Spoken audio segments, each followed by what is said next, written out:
మళ్ళీ చెప్పులు లైన్లో, రైతులు లైన్లో. మంత్రుల స్టేట్మెంట్ చూస్తే ఆశ్చర్యంగా ఉంది. ఎక్కడా కొరత లేదు ఒక మంత్రి, కానీ అక్కడనే 200 మంది లైన్లో నిలబడి, పోలీసులు నిలబడి, మరి కొరత లేని కాడ లైన్ ఎందుకుంది, పోలీసు ఎందుకున్నారు? నిస్సిగ్గుగా కళ్ళ ముందర కనబడుతున్న దాన్ని కూడా మాయ చేస్తాం మేము అన్న పద్ధతుల్లో.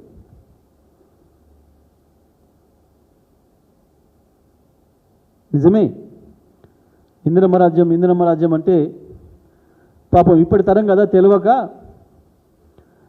ఇది కేసీఆర్ రాజ్యం కాకుండా ఇందిరమ్మ రాజ్యం అంటే ఇంకేందో గొప్పగా ఉంటుంది అనుకొని ఓట్లేసారు పొరపాట్ల.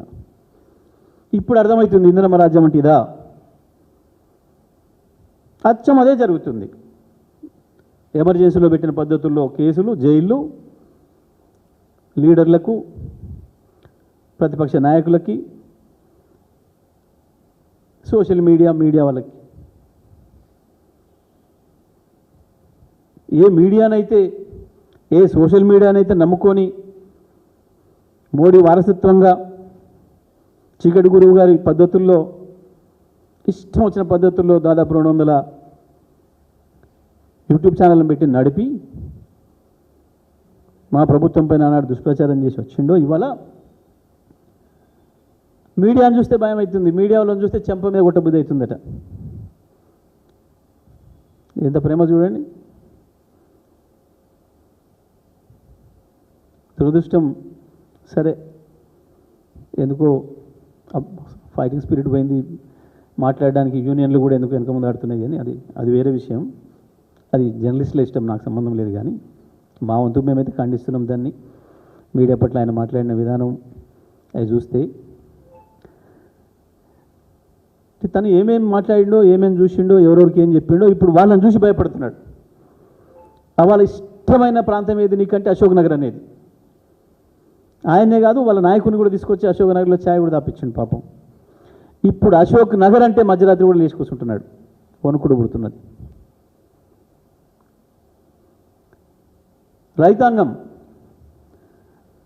రైతన్నలారా పోండి, అర్జెంటుగా పోయి లోన్ తెచ్చుకొని 2 లక్షలు మాఫీ చేస్తా.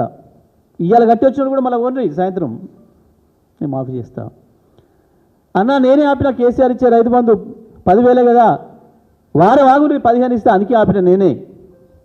కానీ వాళ్ళ రైతులను చూస్తే భయం అవుతుంది.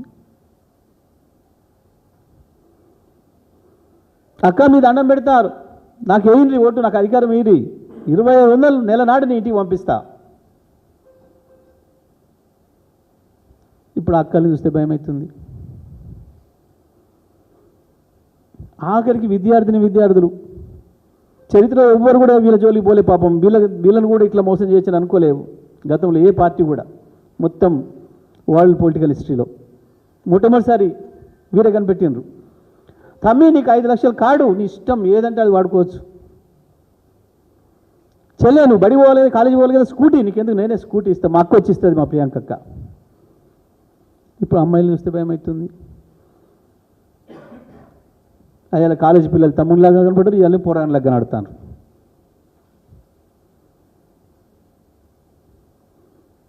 విలేకరులు పోకీర్లాగానే కనబడుతున్నారు, కాలేజీ పిల్లలు పోకీర్లాగానే కనబడుతున్నారు, ఆఖరికి రైతాంగం కూడా అట్లే కనబడుతున్నారు. అంతే మరి ఇంకేముంటుంది. 50 సార్లు ఢిల్లీ పోయి సగం రోజులు పైగా బయట గడిపే ముఖ్యమంత్రికి ఇంతకు మించి ఏమొస్తుంది?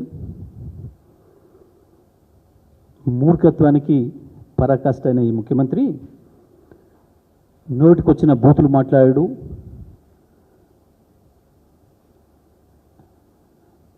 నోరో మోరో తెలియకుండా ఒక చెత్త వాగుడు.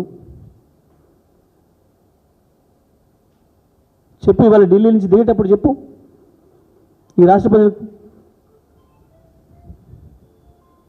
బహుశా నేను రికార్డు సృష్టించిన పాపం మొన్న ఇట్స్ ఫర్ మీ ఉత్తరం చూడు, నాకే మెచ్చుకుంటూ రాసింది అని చెప్పిన ఉత్తరం ఏదైతుందో, అమ్మ సోనియమ్మ నేను మీటింగ్ రావట్లేను అని రాస్తే, ఇది కూడా నాది రికార్డ్.